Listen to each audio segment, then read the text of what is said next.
오늘은 2020년 2월 25일 토요일입니다. 오늘은 그 북한의 김정은이가 중퇴냐, 실각이냐,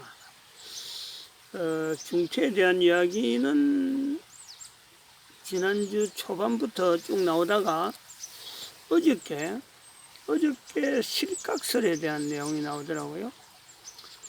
중퇴와 실각은 아주 차이가 크죠. 하여튼 그 북한이 분명히 변한 거는 사실인데, 급변한 건 사실이에요. 근데 실각설에 대한 내용을 그 전달하는 그 여러 가지 또 어제 두 건을 내가 봤는데, 그 중에 이제 김영우 교수, 지난번에도 말씀드린 성심여대 정치학 교수, 서울의 온수역 옆에 있는 그 대학이 성심여대가 아닌가를 보는데, 부천하고 바로 붙어 있죠. 온수가. 부천이 아니고, 서울입니다. 서울 온수역 옆에는 성심여대 정치학 교수, 김영우 교수가 상당히 정통을 해요. 뭐 정통하다 보다 객관성을 많이 나타내고 있죠. 그 사람이 자기 의견이 아니고 영국인으로서 그 북한의 대사를 역임했던 영국 그 A 브라드라는 교수인가, 그 사람의 그 이론을 지금 실각설 이론을 설명을 한 내용입니다. 근데 저는 그 내용을 일단은 실각설을 저는 지지를 합니다. 중퇴도 있을 수 있지만 중퇴보다는 제가 주장하는 내용을 간략하면은 실각설이 낫다. 중퇴는 한마디로 김정은이가 뭔가 북한의 향후에 영향을 미칠 수 있는, 또 문재인이가 그나마 실각보다는 중퇴를 좋아하는 그 경향이 있으니까 저는 그 실각설을 오히려 바랍니다. 실각이 되면은 지금 이제 강경군부가 장악한다 이런 내용이 되잖아요. 왜 제가 실각설을 중퇴설보다 더 바라냐면은 중국과 관계 때문에 그래요.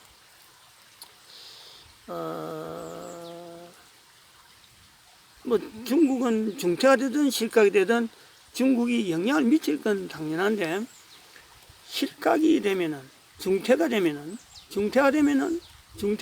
중국이 지금 현재 상태로 계속 어떤 그 영향을 유지되는 내용이 되겠지만, 실각이 되면은 중국에 변수가 생기는 거죠. 이게 현상 유지가 아니고 뭔가 자기들하고 반대될 수 있는 요소가 나온다. 그걸 제가 바라는 거예요. 군부 강경파에 대한 입장, 구체적으로 이런, 누구는 어떻고 이런 건 모르지만은, 제가 중국하고 관계에서 강경파를 바라는 내용은, 북한이라는 그 자체가 우리나라 역사 가운데 북한의 그 위치, 또 만주 그 자리는요, 현재 중국에서 유지하고 있는 한족, 중국의 그거하고는요 항상 대치입니다. 대치. 우리는 역사가 그랬어요. 그게 이제 1443년, 1442년, 1445년 하고 나타나는 한글이 창제될 때 세종대왕이 남긴 표현이 바로 그 들어가 있는 거예요. 백성들의 말이 중국과 달라. 중국과 다른 거예요. 응? 그게 우리나라 기조라니까. 우리나라 정체성이라니까. 근데 지금 문제는 세월호 사건 때문에 중국한테 완전히 코가 깨이가 있는 거예요. 코가 깨인 정도가 아니고 목이 메이고 목이 열해. 목줄 잡아당기면 죽는 거니까. 코 깨인 정도는 코는 날아가겠지만은, 항상 기형으로 살겠지만은, 목줄이 달려있어요. 목줄이. 세월호 사건. 응? 중국에. 그러면 중국 하작한 대로 하는 게거든. 그래서 지금 강경파가 누가 들었는지 간에 이 대한민국에서 내려오는 이 기조, 중국하고 멀어지려고 하는 그 형상이 나올 거다. 그 현상이 나타날 거다 하는 거예요. 그리고 그 현상을 왜 제가 그걸 바라느냐. 처음에 2018년도에 문재인이가 판문점에서 김정은을 만났을 때는요, 저는 굉장히 긍정적으로 봤습니다. 문재인이가 큰일 하겠다. 좋다 이거지. 근데 문재인이가 김정은이 만나고 나서 김정은의 행보가 그 전에 만나기 전에는 미국에 투항을 할 그런 정황이 보였어요. 그래서 미국에 투항하는 것이 중국하고 거리가 있는 상태에서 북한이 한국보다 더 경제적으로 앞설 수 있는 어떤 요소가 되겠다. 그게 아마 최상의 어떤 도피구도 되고 탈출구가 되는 거죠. 북한 자체가 가지고 있는 잠재력이 있으니까 남한에서 받쳐주고 일본이 받쳐주고 중국하고 경쟁할 정도 되면요, 북한은 남한보다 훨씬 앞선 발전이 나올 수 있는 요소가 있겠다. 그래서 기대했는데 김정은이가 문재인을 만나고 나서는 시진핑을 그전에 안 만났거든요. 안 만났는데 2번이나 연속 만났잖아요. 그래서 제가 그때부터 아이고 문재인 때문에 김정은이 망했다. 응? 갈 바를 모르고 지금 간 거다. 언제 지금 나중에 싱가포르 회담이라든지 하노이 회담에서 나타난 결과가 결국 지금에 오는 거예요. 그게 지금 실각이라는 내용도, 응? 그 발걸음을 중국하고 만나지 말아야 되는데, 시진핑을 만나지 말아야 되는데, 시진핑을 만나게 된 문재인이가 뒤서 엉뚱하게 어드바이스 한다고 어드바이스 행기 그래 됐다. 그래 보는 거죠. 근데 그런 된 거는 없는데 왜 제가 그렇게 그 시진핑을 만나지 말고 미국하고 하는 그를 그때부터 이래 바랐느냐면 이 동북아 공존환이 있죠. 동북아 공존환. 제 나름대로 하나의 제 나름대로 하면 좀 이상하지만은 하나님께서 중국의 붕괴가 있을 것인데 지금처럼 붕괴는 확실한 거는 생각을 못하고 지금은 중국은 무너집니다. 무너지도록 되어 있는 구조로죠. 중국이 언젠가는 무너질 거다.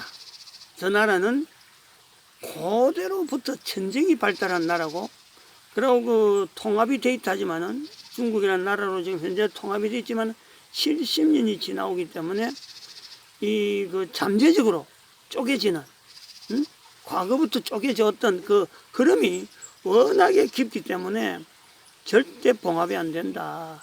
지형적으로도 워낙 강범해갖고 이 격차가 너무 심하기 때문에 도무지 이거는 합치지 못한다. 그러면 중국이 붕괴되면은 어떻게 되느냐 이거지. 그럼 세계 경제가 엄청나게 어려운 사태가 올 것이다. 여기에 대비해서 어떤 그 정책이나 대한민국 자체가 어떤 정책이라든지 또 주변 나라하고 교류를 통해 협상을 해야 되느냐, 외교해야 되느냐, 이런 부분. 그래서 이제 동북아 공존환이 그래서 나오는 거예요. 중국의 붕괴, 그걸 막기 위해서는, 그리고 미국의 그 독주, 한없이 좀 미국의 경제만 앞세워갖고 전 세계가 언제까지 갈 거냐? 아니라는 거지. 언젠가는 미국도 그 힘이 약화될 건데, 그러면 중국 붕괴와 미국의 어떤 이 변화에 따라서 대한민국의 자체가 가지고 있는 데서 전 세계적으로 영향을 미칠 수 있는 국가가 되려면 어떻게 하면 좋으냐. 거기서 이제 동북아 공존환 그래갖고 일본, 대한민국, 북한, 만주 몽골, 5나라. 응? 일본, 있는 순서대로 쫙 해서 벨트죠. 동북아 공존한 일본, 대한민국, 북한, 만주, 몽골, 요 5개. 요 자체가요 하나의 연방제죠. 연방제. 어? 일종의 유나이티드란 말이죠. 응? 미국의 US라고 하듯이 요는 UN이죠. UN, 유나이티드 내셔널이죠. 내셔널. 응? 내셔널 하고 UN이 되는 거예요. 5나라. 응? 이게 미국의 아주 EU가 되듯이 EU가 바로 그런 거 아니에요? 유럽 연합. 여기는 동북아 연합이죠. 이 동북아 공존한 해갖고 5나라가 경제 벨트를 만들어라. 응? 그래서 중국에서 붕괴되는 이 현상을 이 5나라가요, 유기적으로 지원하는 거예요. 붕괴되지 못하도록. 붕괴되더라도 그 완충 작업을 전 세계에 흩어지지 않도록, 그 충격이 안 가도록 흡수를 하는. 지금 딱 그 시대가 완 거예요, 지금. 응? 중국 붕괴가 눈에 보인단 말이에요. 중국 붕괴는 제가 볼 때는 내년에는 분명히 그게 눈으로, 응? 아, 중국 붕괴됐다. 나타나려 봅니다, 내년에는. 2021년. 왜냐, 급한 거예요, 지금. 코로나 사태도, 응?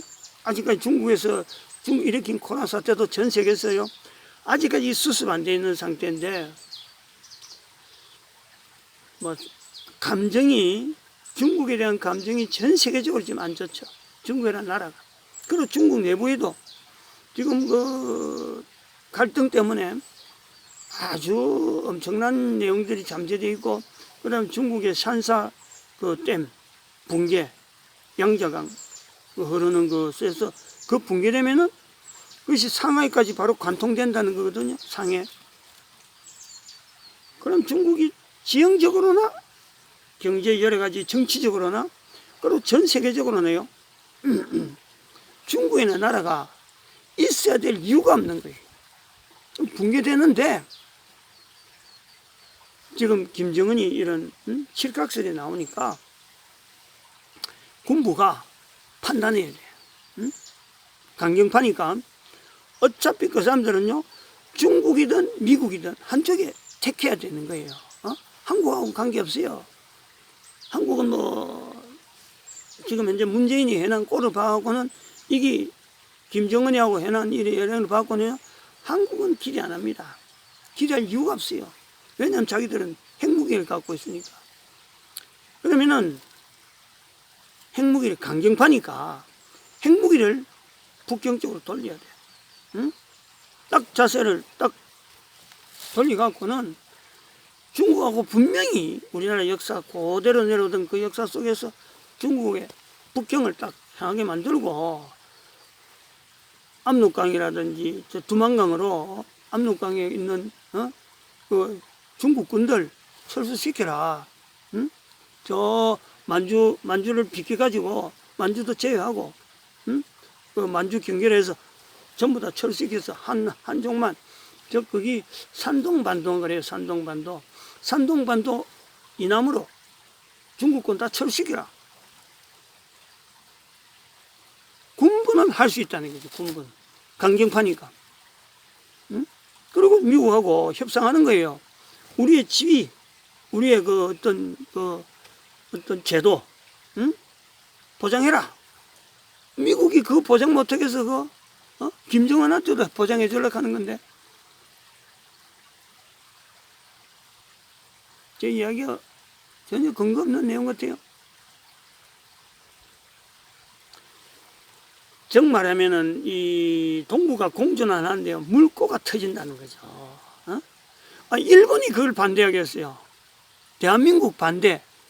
문재인이 외에는 반대 안 해요. 문재인은 반대할 거예요. 지금 문재인의 코가 납작해졌거든. 군부로 가면 북한하고 바로 붙었다면은 문재인이 아마 제거될 거예요. 응? 청와대로 폭격 넘어올지 몰라. 아마 청와대로 그래야 될까 내 느낌이 그래요. 지난번에 폭탄 3발을 했는데, 응? 미국이 협상되면은 좋다. 이왕 뭐 우리가 이래 된 거 남한에 본보기 보여주겠다. 협상권 완전히 잡고 중국 통제하고 그래갖고 남한에다가 청와대 폭탄 1발, 응? 국회 1발, 법원에 1발. 나 그래 내렸으면 좋겠어. 응? 본보기를 보여주면 좋겠어. 응? 미사일 3발을 보내든지, 응? 딱 정확하게 청와대 1발, 국회 1발, 법원에 1발 보냈으면 좋겠어.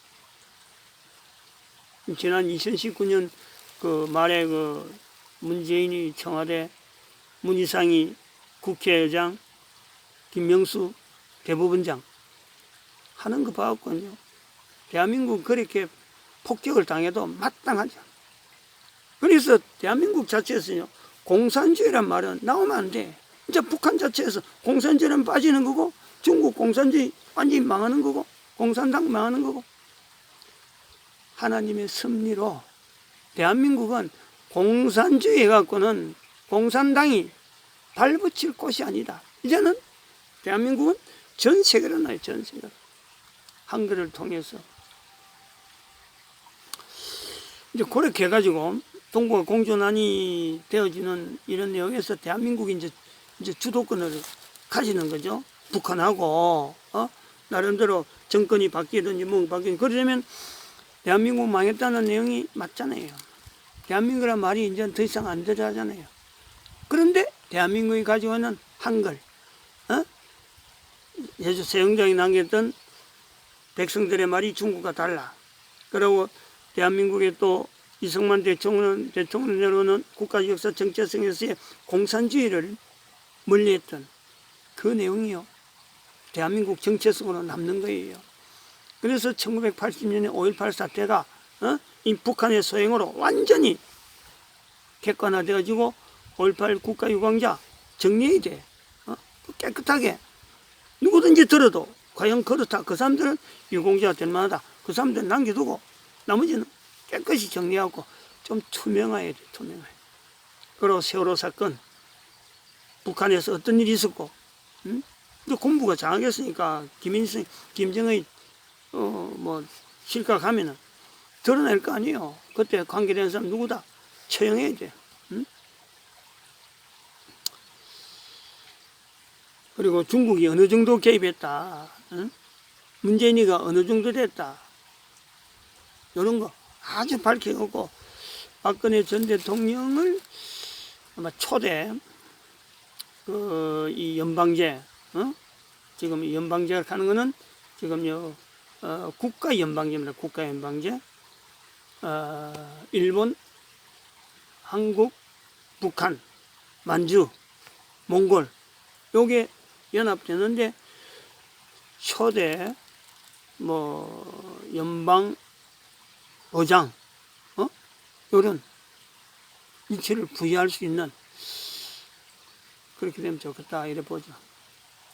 그리고 대한민국의 국가에서 정체성을 통해서 각 나라의 이 5개 나라는 다 관계 있습니다. 대한민국 국가에서 정해는 그 내용을 알려면은 네이버 브로그 공하나 구하나 월드, 그 다음에 슬러시에다가 2218-1742-0363 그 들어가면요, 그게 그 필독 그 자료, 자료라는 게 있어요. 그게 그 다른 브로그 창으로 가는데 거기에는 또 다시 이제 브로그 2218-1732 해갖고 뒤에 4518인가 해갖고 나오는 게 있어요. 그쪽으로 옮깁니다. 그거를 한번 천천히 읽어봐야 돼요. 천천히 읽어보면은 왜 이 몽고, 만주, 북한, 한국, 일본이 왜 이 동북아 공존한이 형성되어야 되느냐, 역사적인 근거가 그 다 있어요. 그냥 뭐 우연히 떠드는 게 아닙니다. 그래가지고 세계 전체가 이제 역사적으로 막 흘러가는 중에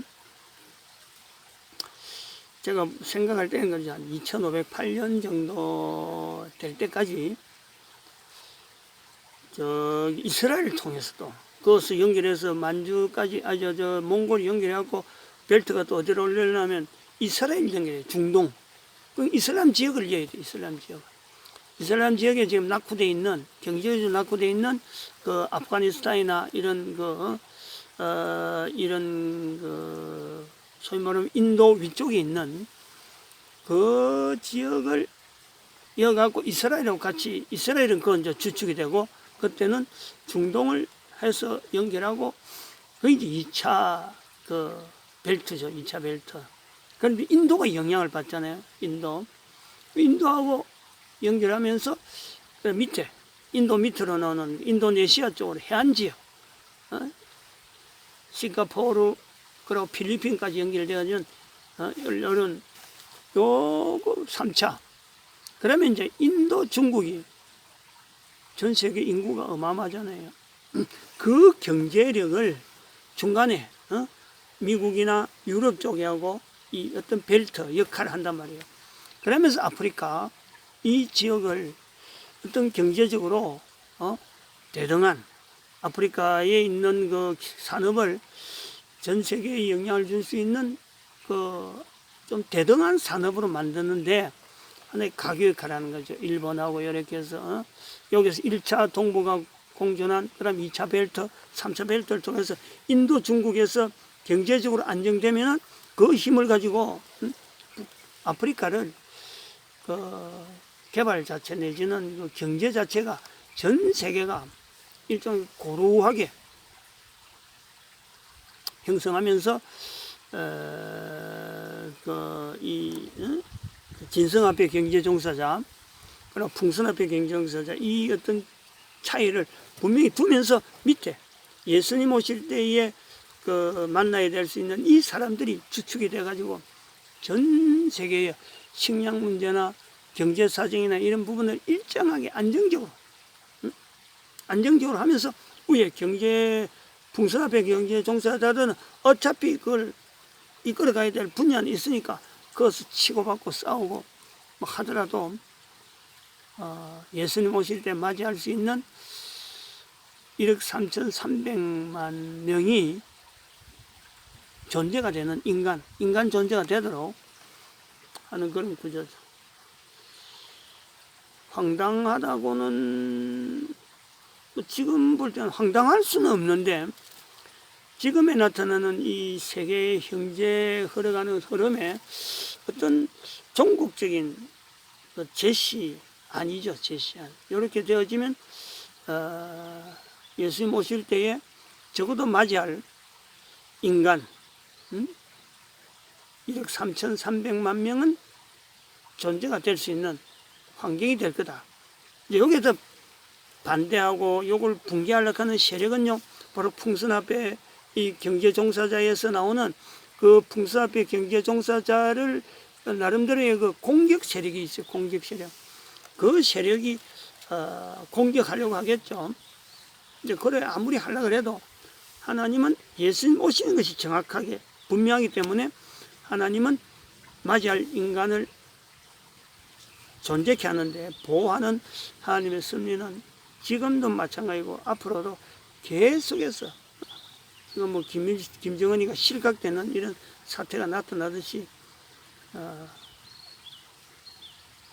어떤 변화를 주어서 그래서 준비하는 자료는 포기하는 거예요. 저거 하나님의 섭리로 지금 현재 전체적인 방향에 나타난 내용이 이렇게 가니까 우리가 어떻게 준비하면 되겠다 보입니다. 이런 구조로 준비하면 보인단 말이에요. 지금 앞으로 북한의 군부가 어떤 자세를 가지느냐, 이제 그것에서 바른 방향이다 아니다 하는 것은 바로 여기 있어요. 이런 내용에서 지금 보는 거고, 전쟁이 일라도 재래식 한국의 재래식 정도가 될 거다 하는 것은 제가 말씀한 대로 세발인데 북한 군부가 좀 때리시면 좋겠다. 청와대에 더 이상 없으면 좋겠다. 박근혜로 하여금 탄핵시킨 이 위치에 있는 청와대는 문재인으로서 더 이상 청와대는 없는 시대. 그 박근혜는 뭐 감옥에서 통치해도 돼요. 응? 국회 어떤 뭐 자리 이런 거 연연하지 않잖아요. 전 세계 안녕을 위해서 이제 대한민국을 하나 결혼했다 가는 게 아니고 이제 그러므로 대한민국 결혼하다 가다 보니까 전 세계 사람들이 이제는 박근혜의 위치를 인류 모델로 자리를 줄 수 있는 그런 환경으로 하나님이 섭리하셨다 이래 고백할 수 있습니다. 마칩니다.